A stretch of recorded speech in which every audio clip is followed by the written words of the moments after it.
لبها، نور و قدر و کوثر و طاها، ذکر نورانی عاشقها، تسبیحات حضرت زهرا.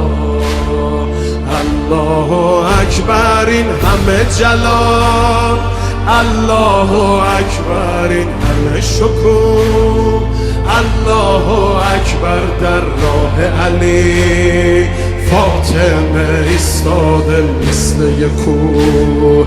میدونم که راز شهادت این اشکا، رنگ خدا میگیرم من با تسبیحات حضرت زهرا.